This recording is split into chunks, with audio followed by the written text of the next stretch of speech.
मध्य प्रदेश में इस बार जबरदस्त चुनावी मुकाबला होने की बात कही जा रही है। इस वजह से भी क्योंकि भारतीय जनता पार्टी ने अपने बड़े चेहरों सांसदों को भी चुनाव मैदान में उतार दिया है। यूं ही बात जबलपुर पश्चिम की जाए तो ये कांटे की टक्कर वाली सीट कही जा रही है, जहां से जबलपुर के 4 बार के सांसद राकेश सिंह चुनाव मैदान में हैं। उनका मुकाबला पूर्व वित्त मंत्री तरुण भनोट से है। तो आज हम जानना चाहेंगे, दिखाएंगे आपको कि राकेश सिंह किस तरह से अपना चुनाव प्रचार कर रहे हैं और किन मुद्दों को लेकर वो जनता के बीच में जा रहे हैं। इस वक्त हम राकेश सिंह के आवास में मौजूद हैं, सांसद हैं और लेकिन अब बीजेपी के प्रत्याशी बनकर चुनाव मैदान में वो मौजूद हैं। तो चलिए आज कैंपेन ट्रेल में आपको दिखाता हूं कि किस तरह से राकेश सिंह का ये जनसंपर्क आगे बढ़ रहा है।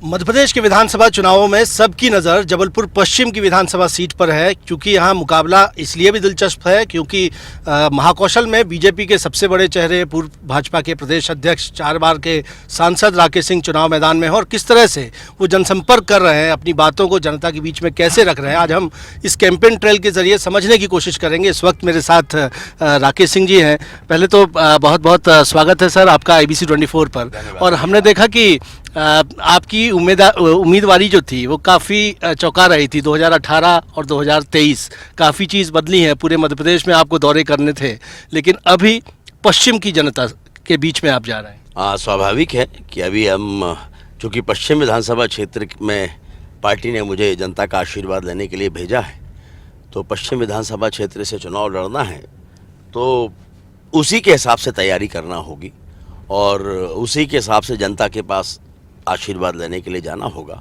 और वही क्रम लगातार चल रहा है। और इस चुनावी समर में हम देख रहे हैं कि आप अलग से एक दृष्टि पत्र लेकर आए अपने विधानसभा क्षेत्र में। अमूमन विधानसभा चुनावों में चीज़ देखी नहीं जाती, पश्चिम को लेकर आपने अलग से एक विजन डॉक्यूमेंट जारी किया। जी, जब मैंने लोकसभा का चुनाव पहली बार लड़ा था तब मैंने लोकसभा को लेकर भी एक विजन डॉक्यूमेंट तैयार किया था और हर 5वें साल जब मैं दूसरा चुनाव लड़ता गया तो उसमें मैंने कुछ चीज़ें और जोड़ी और अभी तक जितने भी काम हुए हैं सब कुछ मेरे विज़न डॉक्यूमेंट में शामिल था। उसी के आधार पर हमने काम किए हैं, जो नहीं था वो भी किए हैं।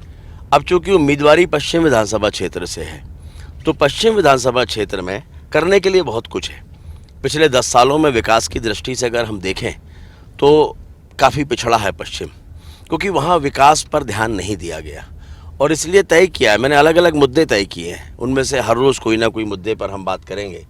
अभी ये तय किया है कि पश्चिम विधानसभा क्षेत्र को गतिशील पश्चिम बनाना है और वहाँ पर ट्रैफिक एक बड़ी समस्या है, जल प्लावन एक बड़ी समस्या है, इन सबसे मुक्त करना है पश्चिम को। तो एक इंटीग्रेटेड डेवलपमेंट प्लान हमने वो तैयार किया है।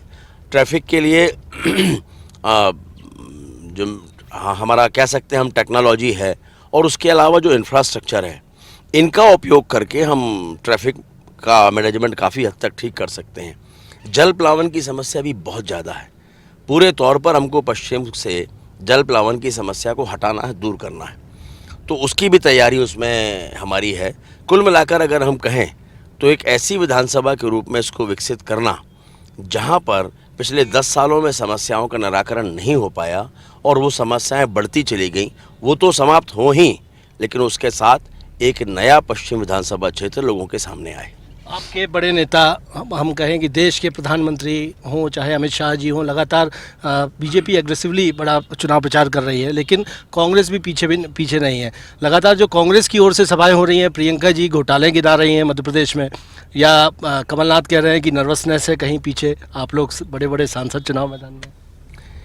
घोटालेबाज अब जब दूसरों को घोटाले करने वाला कहने लग जाए तब आप समझ जाओ कि उनकी नर्वसनेस चरम पर है, हताश हो चुके लोग हैं। उनके पीछे कोई तथ्य और आधार नहीं है, वो केवल इसीलिए घोटालों के आरोप लगा रहे हैं क्योंकि उनमें से सारे लोग घोटालों में फंसे हुए लोग हैं, जिन पर बाकायदा कोर्ट में केसेस चल रहे हैं। तो स्वाभाविक है कि वो भी आरोप लगाएंगे, लेकिन उनके आरोप इशूलेस हैं, बेसलेस हैं, और जनता उस बात को भली भांति समझ रही है।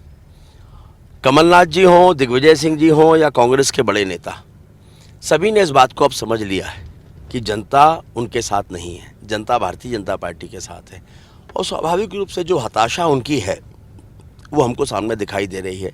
जैसे जैसे उनमें चिड़चिड़ाहट बढ़ रही है, जैसे जैसे उनमें बेचैनी बढ़ रही है, वैसे वैसे उनके बयानों से वो झलकती जा रही है। जी, तो आप हैं राकेश सिंह और इस वक्त बतौर प्रत्याशी जबलपुर पश्चिम के जनता के बीच में जा रहे हैं। हम देखेंगे कि किन मुद्दों को वो पब्लिक के बीच में लेकर जाएंगे, और जैसा कह रहे हैं कि रोज़ाना एक मुद्दे को, एक विषय को वो जनता के बीच में लेकर जाएंगे। समग्र विकास, शाश्वत विकास के मद्देनज़र जबलपुर पश्चिम के लिए अलग से दृष्टिपत्र भी लेकर आए हैं। तो देखते हैं इस कैंपेन ट्रेल में कि पब्लिक फीडबैक उनके प्रति क्या है, और लगातार ये कैंपेन ट्रेल जारी है।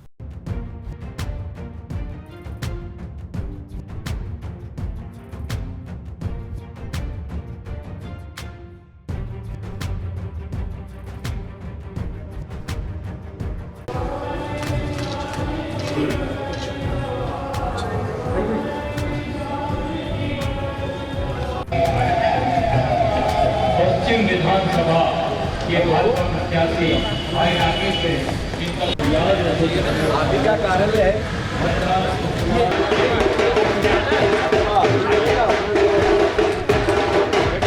पश्चिम का विधायक कैसा हो? पश्चिम का विधायक कैसा हो? राकेश भैया जैसा हो।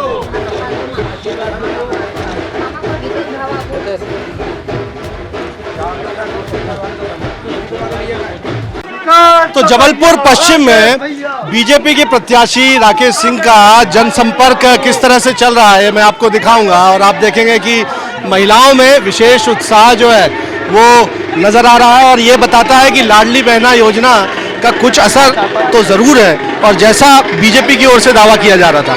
और लगातार घर की मुखिया, महिला मुखियाओं से ही मुलाकात राकेश सिंह कर रहे हैं। बीजेपी के प्रत्याशी हैं पश्चिम में, और जबलपुर पश्चिम विधानसभा सीट की बात की जाए तो यहाँ बहुत बड़ी संख्या में बस्तियों का इलाका है, गरीब जनता भी है, और इस तरह से तंग गलियों से गुजरती वाली कई गलियाँ हैं। और यहाँ इन गली गली में सांसद और जबलपुर पश्चिम से बीजेपी के प्रत्याशी राकेश सिंह पहुँच रहे हैं, और आप देखेंगे कि महिलाओं के पैर छू के, बच्चियों के पैर छूकर राकेश सिंह जीत का आशीर्वाद यहाँ पर जनता से मांग रहे हैं। बीजेपी के तमाम कार्यकर्ता आपको नजर आएंगे, आगे ढोल नगाड़ों की आवाज सुनाई देगी। बीजेपी के झंडे लिए हुए तमाम कार्यकर्ता हैं, और आप देखेंगे कि जैसा हमने कहा कि महिलाओं से विशेष तौर पर जीत का आशीर्वाद जो है बीजेपी प्रत्याशी की ओर से मांगा जा रहा है। इस वक्त हम पश्चिम विधानसभा क्षेत्र के गुप्तेश्वर इलाके में मौजूद हैं, और जहां बस्तियां हैं, इन बस्तियों की गली गली में राकेश सिंह पहुंच रहे हैं। कहीं दूर से अभिवादन करते हैं, जीत का आशीर्वाद मांगते हैं, तो कहीं महिलाओं के और खासतौर पर छोटी बच्चियों के चरण छूकर उनकी ओर से जीत का आशीर्वाद मांगा जाता है। इस दौरान हमने देखा इस कैंपेन ट्रेल में कि कुछ महिलाओं की ओर से कुछ सवाल भी किए गए, तो उनका जवाब भी प्रत्याशी राकेश सिंह सीधे दे रहे हैं।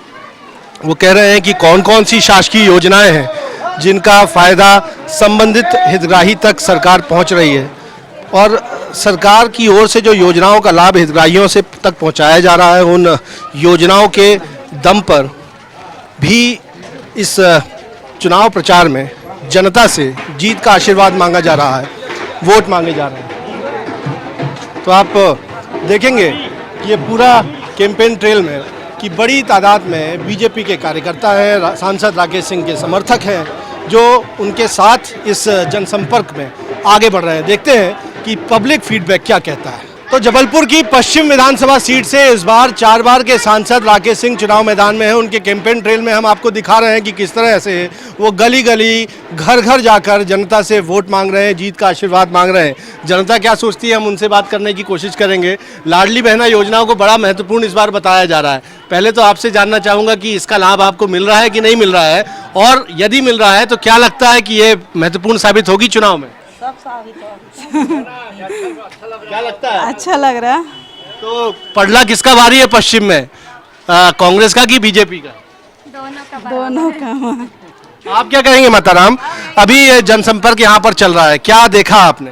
सब देख रहे हैं, अच्छा देख रहे हैं, और क्या देख रहे तो आशीर्वाद किसको देने वाली है जनता? हैं। आशीर्वाद है कि सबका मिलेगा आशीर्वाद। तो आशीर्वाद सबका मिलेगा। तो चलिए कुछ और लोगों से भी बात कर लेते हैं। आपसे मैं जान लेता हूँ, आप बताइए कि इस बार पश्चिम में पड़ला किसका भारी है? पश्चिम में भाई साहब पड़ला मुझको तो लगता है भाजपा का ही भारी है। वजह क्या है कि जो पढ़ा लिखा संभ्रांत परिवार हैं वो तो शुरू से ही भाजपा के वोटर रहे हैं, पर साथ ही साथ जो माननीय शिवराज सिंह चौहान ने और भाजपा ने अपनी नीति और रीति बना के रखी हुई है शुरू से सनातन को लेकर और गरीबों के उन्नयन को लेके। आज गरीबों को, गरीब परिवारों को जिस तरह से लगातार फ्री राशन दिया जा रहा है, और अभी 2 दिन पहले प्रधानमंत्री मोदी ने कहा हुआ है कि अगले 5 साल तक हम निरंतर लोगों को 80 करोड़ लोगों को मुफ्त राशन देंगे। साथ ही लाडली बहना योजना जो है वो बहुत बड़ी गेम चेंजर साबित होने वाली है। तो गेम चेंजर साबित होने वाली है ऐसे यहाँ पर कुछ लोग कहते हैं, लेकिन फिर भी हम जानने की कोशिश करेंगे वोटर से ही। आप देखेंगे कि जिन गलियों से राकेश सिंह का ये जनसंपर्क निकला है उन गलियों से ही हम गुजर रहे हैं, और यहाँ महिलाओं से ही बात कर लेते हैं। तो जनसंपर्क में हम लगातार समझने की कोशिश कर रहे हैं कि पश्चिम का मन क्या कह रहा है इस बार। देखिए अभी तो अभी वोट के ऊपर है, और जिसने काम किया है और जो आगे करेगा, जनता तो जागरूक है, फिर देखते हैं कैसा क्या। तो पड़ला किसका भारी है, बीजेपी का कि कांग्रेस का? अभी तो कुछ नहीं कह सकते सब अंदर की बातें हैं, जब तक काउंटिंग नहीं होगी तो कुछ नहीं कह सकते। आपको क्या लगता है इस बार बीजेपी का पड़ला भारी है कि कांग्रेस का है? इस बारे में अभी मैं कुछ नहीं कह सकती हूँ। वो तो रिजल्ट बताएगा, और जिसने जो कुछ किया है उस हिसाब से ही वोट मिलेगी। और वैसे भी राजू भैया जो हैं यहाँ के पार्षद, उन्होंने अभी बहुत कुछ काम कराया है, तो अधिकतर लोग उन्हीं की तरफ झुकेंगे। तो किस पार्टी की तरफ झुक रहे हैं? बीजेपी वाले हैं हम लोग तो। हाँ, तो क्या लाडली बहना का फैक्टर काम करेगा चुनाव में? कुछ हो कह सकता है, हो सकता है कि महिलाएं कि मिल रहा है लाडली बहना को, तो उस तरफ ज़्यादा ही झुकेंगी। आप क्या कहेंगे इस बार चुनाव में? हम देख रहे थे कि स्वागत यहाँ पर महिलाओं की ओर से किया जा रहा था प्रत्याशी का। तो चुनाव में पड़ला किसका भारी है इस बार, भाजपा का कि कांग्रेस का? हमको तो लगता है कि भाजपा का ही है। क्या वजह है इसकी? बहुत योजनाएं भी निकलवाए हैं ना भाजपा वाले, तो उस वजह से हो सकता है। तो इस बार क्या बोल रहा है चुनाव पश्चिम का? पश्चिम से राकेश सिंह भी आ रहा है, क्योंकि भारतीय जनता पार्टी ने बहुत काम किया है। राकेश सिंह सांसद जो जीत रहे हैं पश्चिम से, और मुख्यमंत्री शिवराज सिंह चौहान हाँ अच्छा काम कर रहे हैं। तो वो कह रहे हैं कि कांग्रेस फिर जीत रही है। नहीं जीत रही राकेश सिंह जी, इस बार क्या लग रहा है चुनाव में पश्चिम का में किसका पड़ला भारी है? हम लोग को तो हर साल कमल का ही लगता है, क्योंकि उनने बहुत कुछ किया हम लोग गरीबों के लिए, घर मकान हर चीज़, हमारे बच्चों के लिए पढ़ाई के लिए, और सुकन्या वगैरह बहुत ही, मतलब हम लोग के लिए बहुत कीजिए। हम लोग तो हर साल उन्हीं को ही देते हैं वोट। हाँ, मोदी हमारे लिए है। तो इस बार बीजेपी आ रही है पश्चिम में कि कांग्रेस आ रही है? अभी तो कमल ही का है भैया। हाँ, वो ही रहेंगे। इस बार क्या सोच के वोट करेंगे आप? कमल।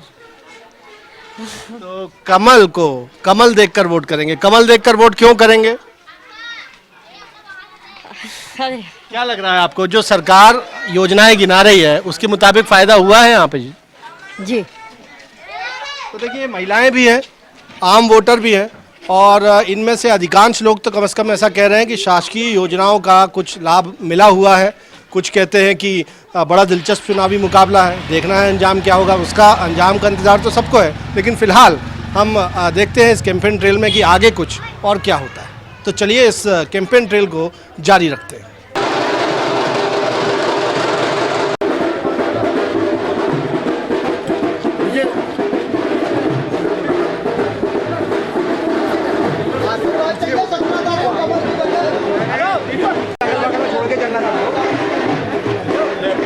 इस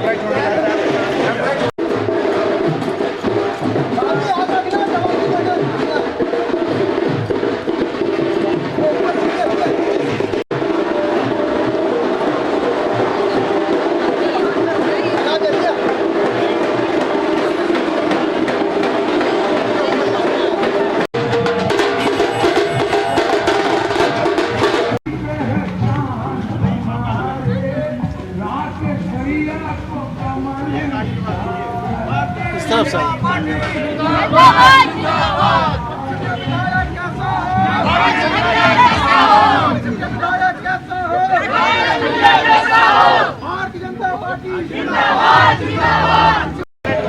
तो जबलपुर पश्चिम से चुनाव मैदान में राकेश सिंह अपने ही अंदाज में आप देखेंगे कि चुनाव प्रचार यहाँ पर कर रहे हैं और सपरिवार हमने देखा कि कई लोगों ने भाजपा के प्रत्याशी राकेश सिंह का स्वागत किया है और इस कैंपेन ट्रेल में हम उनसे बात करने की कोशिश करेंगे। हम देख रहे हैं कि तिलक लगाकर और मालाएं पहनाकर भी स्वागत हो रहा है, तो ये पब्लिक फीडबैक क्या कहता है, आपको किस तरह का मिल रहा है? ये पब्लिक जनता का आशीर्वाद ये उत्साह बढ़ाने वाला है। जनता पश्चिम विधानसभा में परिवर्तन चाहती है, यानी वो चाहती है कि भारतीय जनता पार्टी की जीत सुनिश्चित हो। पिछले 10 सालों में क्षेत्र काफ़ी पिछड़ा है, जनता उसको महसूस कर रही है कि प्रदेश में सरकार भाजपा की थी, लेकिन विधायक भाजपा का ना होने के कारण विधानसभा का काफ़ी विकास की दृष्टि से नुकसान हुआ है। तो अब जनता परिवर्तन चाहती है। ये भी कहा जा रहा है, खासतौर पे जो आपके प्रतिद्वंदी है उनके पक्ष की ओर से कहा जा रहा है कि आपकी उपलब्धता कैसे होगी, इसको एक विषय बनाया जा रहा है। पश्चिम विधानसभा क्षेत्र का विकास मेरा विषय है, यहाँ की जनता की समस्याओं का निराकरण मेरा विषय है और मेरी उपलब्धता ऐसे होगी कि जब पश्चिम विधानसभा क्षेत्र में मैं प्रतिनिधि के रूप में काम करूंगा जनता के, तो स्वाभाविक है कि मेरा सब कुछ यहीं होगा और इसीलिए 24 घंटे में यहीं उपलब्ध रहने वाला हूँ। कांग्रेस के प्रत्याशी ये कह रहे हैं कि विकास कार्यों को रोका गया था और उसका जवाब कहीं ना कहीं दिया जाएगा, तो देखेंगे, जनसंपर्क चल रहा है, लेकिन पूछेंगे क्या है, उनके पास अब मुद्दे ही नहीं है। मैंने अपना रिपोर्ट कार्ड जनता के सामने रखा कि मैंने क्या क्या किया है, उनके पास कोई रिपोर्ट कार्ड नहीं है, कोई मुद्दे नहीं है। तो 10 साल विधायक रहने के बाद, 15 महीने तक वित्त मंत्री रहने के बाद वो ये कह रहे हैं कि विकास कार्य रोक दिए। अभी तक कहाँ थे? आज क्यों ऐसा लग रहा है कि विकास कार्य रोक दिए? ये भ्रम है जो कांग्रेस फैला रही है। सनातन का मुद्दा भी इस चुनाव में हम देख रहे हैं कि केंद्रीय मुद्दे भी असर करेंगे और सनातन धर्म को लेकर, टिप्पणियों को लेकर ये माहौल गरमाया है। देखिए, जनता भीषण नाराज है। जिस तरह से सनातन के अपमान की बात की गई है, सनातन को डेंगू मलेरिया कहा गया, कोढ़ कहा गया, सनातन को समाप्त करने की बात की गई, जनता में बहुत आक्रोश है। ये कहने वाले और करने वाले कांग्रेस के नेता हैं, कांग्रेस के राष्ट्रीय अध्यक्ष हैं, उनका बेटा है, इनके गठबंधन में शामिल नेता हैं और जनता ये छद्म सनातनियों से मुक्ति चाहती है, जो चुनाव का समय आने पे भगवा लेके जनता के बीच में आते हैं। जनता अब इनसे मुक्ति चाहती है। महासमर में किस जनादेश की उम्मीद है फिर आपको? जनादेश भारतीय जनता पार्टी को मिलने जा रहा है। मध्य प्रदेश में सरकार भी भाजपा की बनेगी, पश्चिम विधानसभा क्षेत्र में भी भाजपा जीतेगी, जबलपुर संसदीय क्षेत्र में भी अधिकतम सीटों पे भाजपा की जीत सुनिश्चित होगी। तो आप हैं राकेश सिंह, भारतीय जनता पार्टी के प्रत्याशी, और आप देखेंगे कि लगातार उनकी ओर से ये जो जनसंपर्क किया जा रहा है उसमें अपने मुद्दों को वो पब्लिक के बीच में रख रहे हैं, कांग्रेस पर भी निशाना साध रहे हैं और कह रहे हैं कि एक बार फिर जनादेश जो है बीजेपी के पक्ष में मध्य प्रदेश में आएगा, पश्चिम में भी जनादेश अपने पक्ष में आने की बात कह रहे हैं। हालांकि जनता का निर्णय क्या होगा, परिणाम क्या होगा, ये 3 दिसंबर बता ही देगा। कैमरामैन सतीश सराठे के साथ विजेंद्र पांडे, IBC 24, जबलपुर।